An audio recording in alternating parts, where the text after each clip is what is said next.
Happy Tuesday from Visions and Traditions Realty. I'm so excited about today. I'm kind of excited and kind of not excited. It's kind of odd that at the end of the week we're supposed to get hit with a lot of rain, and we've got a storm brewing in the Gulf, and they're still not quite sure which way it's going.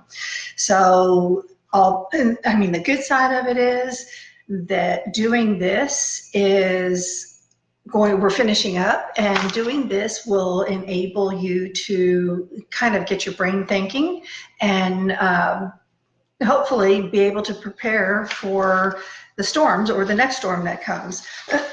Excuse me. Okay, so I kind of want to do things. I've got a lot of information here to give you, but it's kind of in two different ways. So today we're talking about after the storm. We're finishing up, and after the storm, you want to notify all the critical people on your list that you've been making. You want to give them updates of everything that's gone on, and you want to give them some information regarding the damages that you have incurred on your property. And if you evacuate it, please do not return home. Excuse me. Hey, listen, would you give me some? Please do, I'm sorry, folks, I've got a frog in my throat. Please do not return home until the authorities tell you that you can return home. And I know that we all get a little bit anxious. I know we all get a little bit anxious as soon as it stops, and we want to hit those roads and get rolling with things, but it could still be dangerous. And you know, that danger level is almost street to street, subdivision to subdivision, even the freeways. It's just, you just never can tell. And so just be careful of that too, please. And don't forget, if by chance you're returning, you still want an emergency kit in your vehicle, because there is a chance that you could get stranded on the return. So, because there's still going to be some high water here and there, so you want to have an emergency kit in your car. And if you think that your home is going to be unsafe due to the storm damage, immediately contact your insurance company. It's imperative that they know that you cannot live in your home because it is not safe to live in. And then as soon as, if you have disaster, hey there, if you have a disaster, you want to go ahead and contact your credit card companies, your mortgage lender, and other creditors to let them know about the situation. They may have suggestions on how they can help. And, you know, I don't know. Hi, Bonnie, how are you this morning or this afternoon? Maybe they could be nice and postpone a payment without any interest fees. That would be great, wouldn't it? Especially if it's one of those big name cards and they're charging you 27% a month. I'm just saying. And then also, if you can't live in your home, please check with your utility companies and let them know. They really may want the utilities turned off or kept off for a while until things get a little bit better, or get into a position where it's safe to turn them back on. And hopefully that should save you a little bit of money on your budget.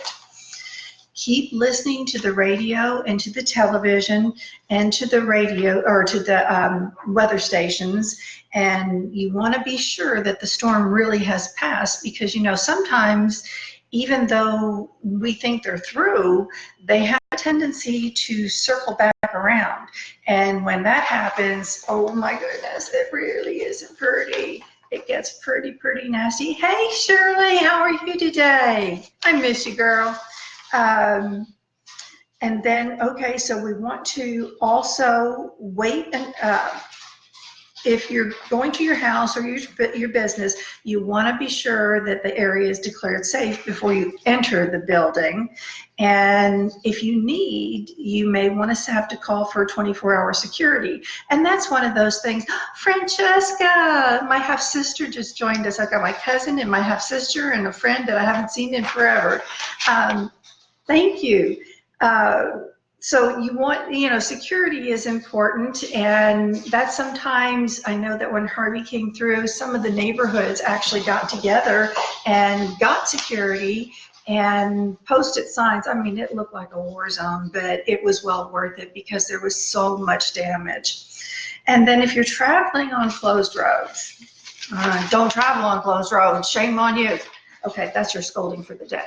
But be careful. If you're traveling on roads because you got a truck or whatever and you think, holy moly, my truck's high, I can make it through. You're taking things into your own hands there.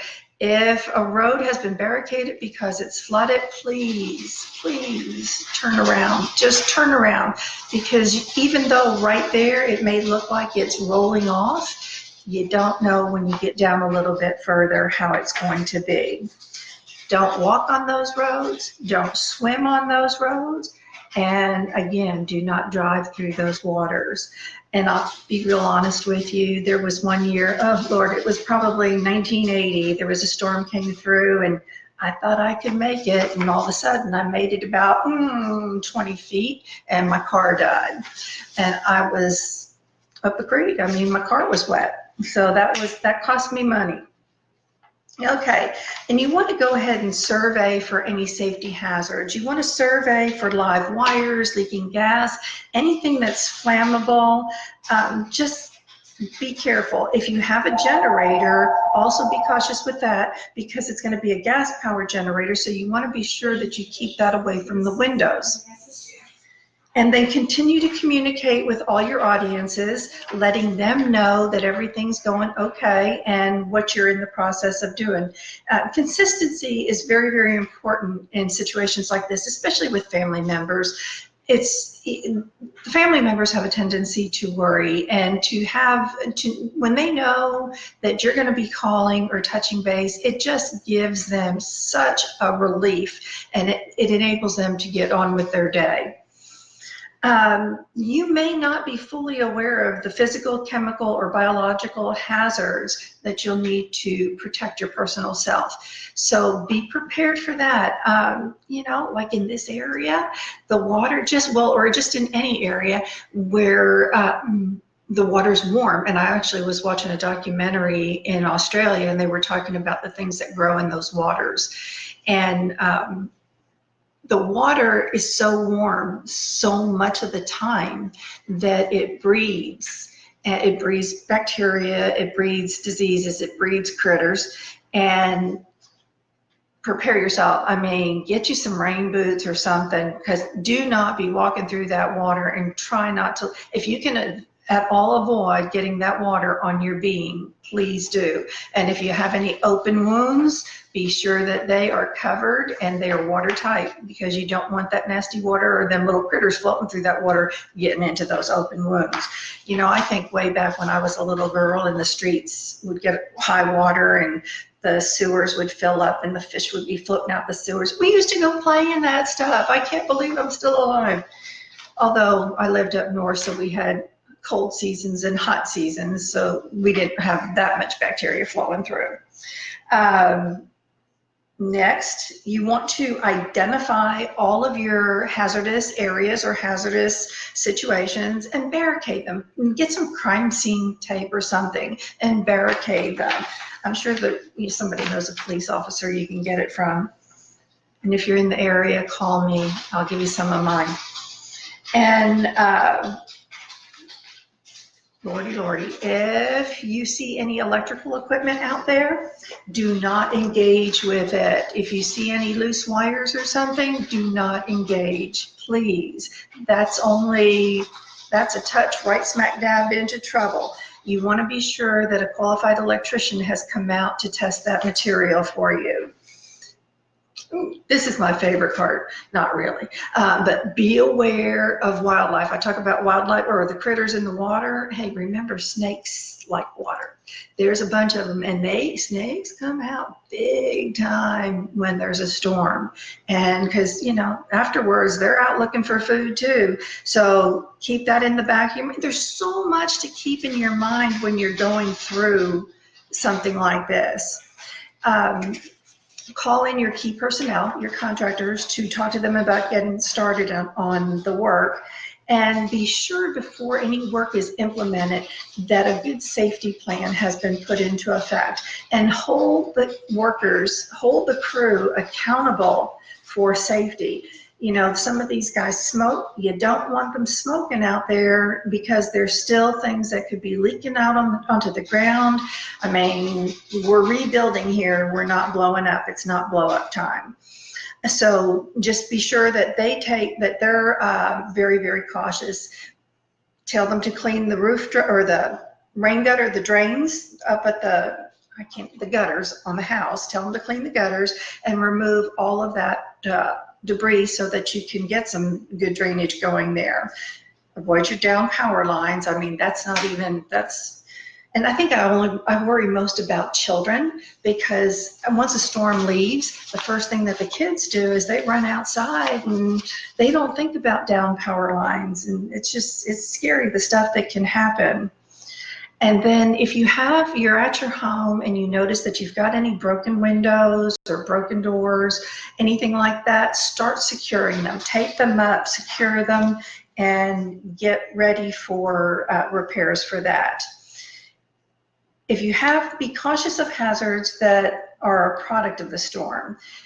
Sharp things go flying. I mean, we don't think about it, but when these storms are coming, there's all kinds of crud flowing through the straits, and there's all kinds of stuff that are getting flown around. I mean, one person's yard could have a swing set one day, the storm comes through, and the swing set could be in another town. So you just want to be very careful. Those things have a tendency when they get thrown around to get sharp edges, and you don't want anybody getting cut. Save all receipts and all bills that you get from any of the temporary housing, anything that you do regarding the storm. And then you want to separate and inventory your damaged items. Go ahead and start, because that'll be in comparison to the items that you surveyed prior to all of this. So you want to go back and even see if anything's missing. Now it gets into kind of interesting, because just like in anything, not all hazardous conditions may be apparent immediately. So you're going to have to be cautious and be mindful of that. Be sure that you just you constantly keep a look at, and you're constantly thinking about this stuff. Also, this is the one thing that really ticks me off. Watch out for any, I'm opinionated, aren't I? I'm sorry. That's what I do. I'm a realtor. Opinions and advice, that's my thing. Love giving opinions and advice. You want to be sure that if you're talking to contractors, you want to interview them, you want to talk to them, and that guy that comes and says, oh, I can do this for this price and that, and tries to finagle with you, be very, very cautious. And anybody who asks you for money up front, be super cautious of those people. Those are the ones that you really worry about. In addition, at this time, this is where you'll notice a lot of companies start coming up with names that are very similar to regular companies or government names or insurance company names, only just kind of change a word or two in there, or change it to a .biz or something. So don't believe, until you can verify, until you can get on the internet or call someone and verify this, do not give money to anybody. Do not, just hold off on it, okay? Just hold off on it. You'll be much, much happier later. And also, you know, I hate to tell you, but and if anybody here sells insurance, you can chime in with me. There are insurance guys out there, well, the scam artists, that will try to sell insurance after the storm.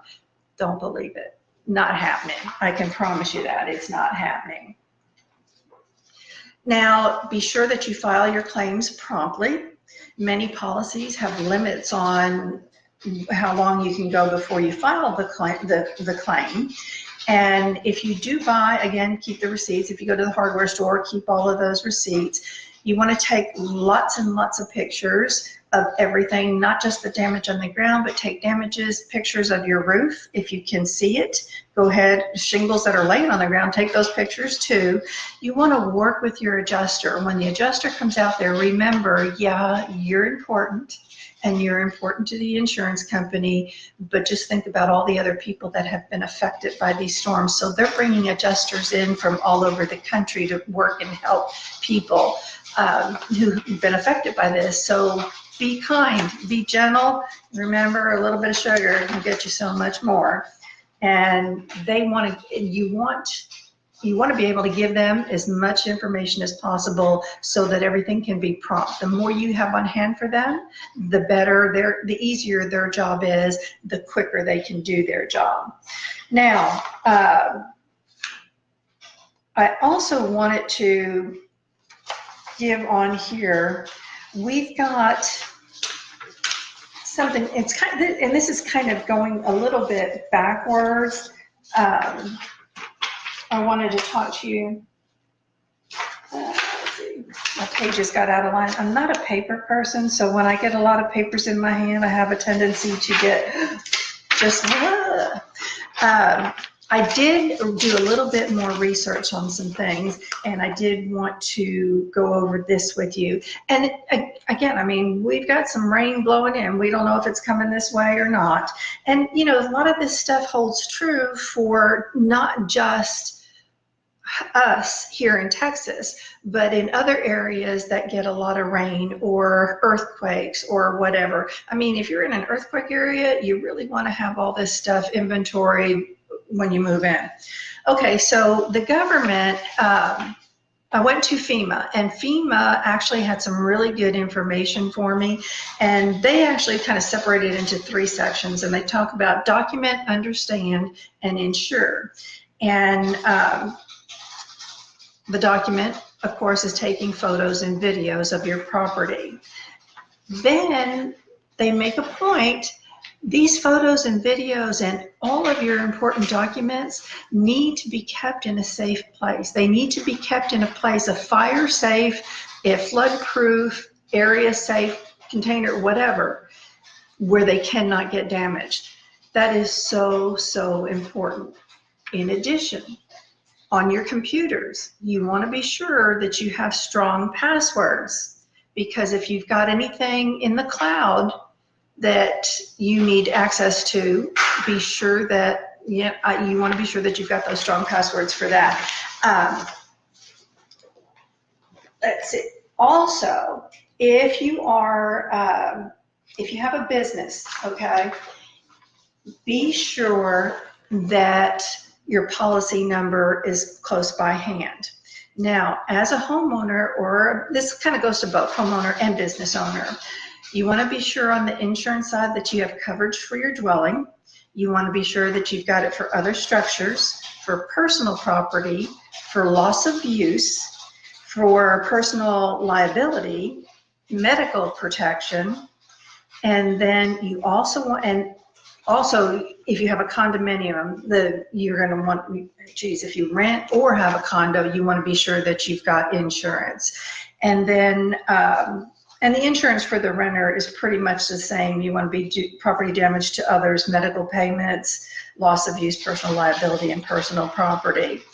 But these insurance the insurance companies, you have to understand that when they're writing policies, you need to understand the policy and what it's covering. And I've never realized that more until I got into the real estate business. Like the flood insurance. Flood insurance does not cover just the natural from a hurricane or a storm.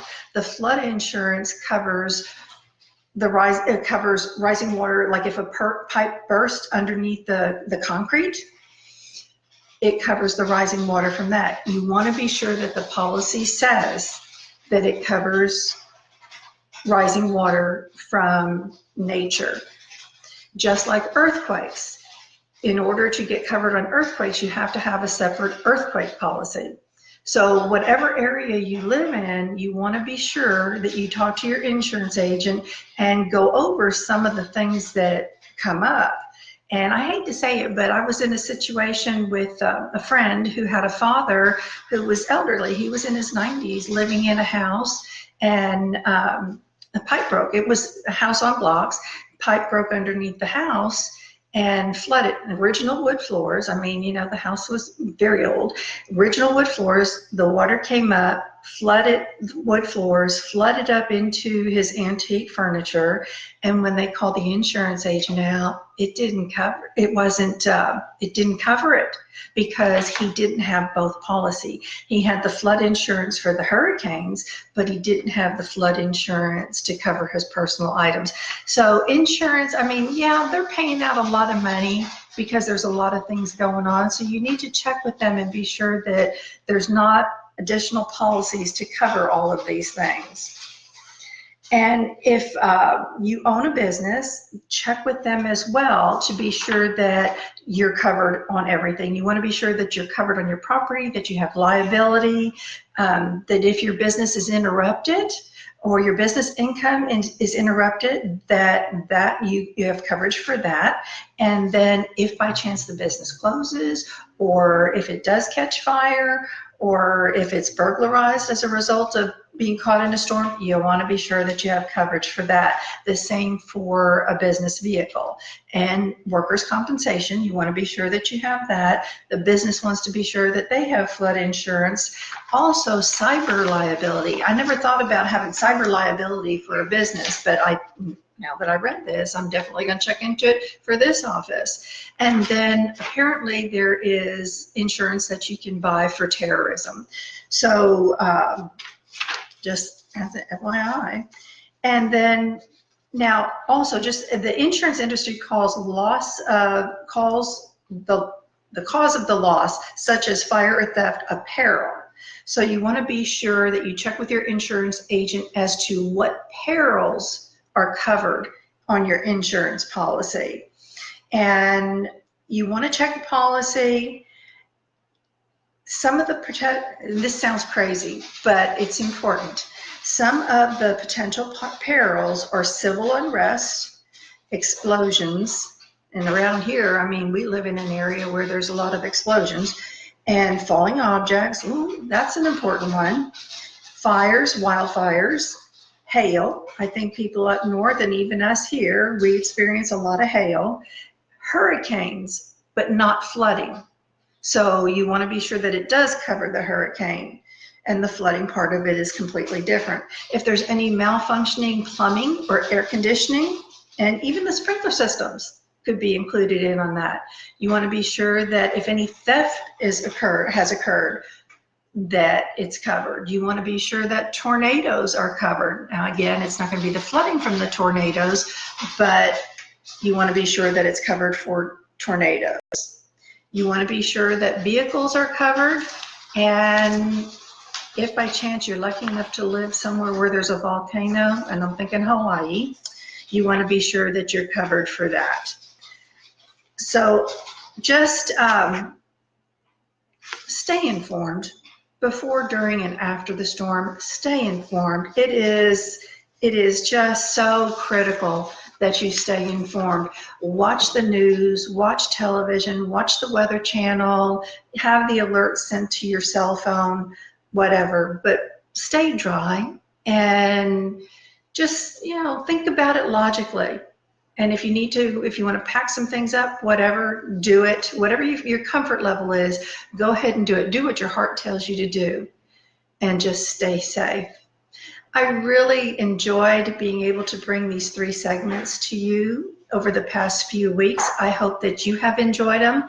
We will have all of this put together into a checklist. So if you are interested in having a list of these items, we will have that for you. So you can email us and send it to, and we'll send it to you. In addition to that, I'm going to submit this and a little bit more information into the Real Estate Commission to see about getting this approved as a class. So for MCE class for real estate agents, and do a 2-hour class on it, and then we'll give the checklist out to the realtors at the classes. Well, folks, that's all I have for today. I want to again thank you so much. I appreciate your time. I appreciate your listening in. And I'm not quite sure. I've got a couple ideas for our next segment, but I'm not quite sure what direction we're going to go in. But we'll go ahead and post that and let you know. And I hope that you'll be able to join us then. And don't forget, if you get a chance, go to our site and click on the link to our online newsletter. It's got some good stuff in there. And remember, we've got the Real Estate School of Texas, which is a mobile mandatory continuing education provider and not mandatory continuing education provider. So we have instructors that can come to you for classes. If anybody's interested in having class at their place or interested in sponsoring class, give us a call, let us know. And when it comes to buying and selling real estate, we want to be your place. We want to be your go-to for all real estate. For anything having to do with real estate, we want to be your go-to. Please call us, text us, stop by, have some coffee with us if you're in the area, whatever. We really enjoy what we do, and I've got great agents here. We've got we've got probably about 100 years worth of experience in the office. So you've got a lot of good information at your fingertips. All right, folks, and a shout out to Cultivate, our favorite caterer in the area. And we might be, if this rainstorm comes through and gets bad, Cultivate, you better get ready, because the people in the area might be needing to get some food sent over to their house, because they do kind of home cooking stuff. And I think that's it for today. I really, truly appreciate it again, and look forward to seeing and visiting with you next week. Have a good one.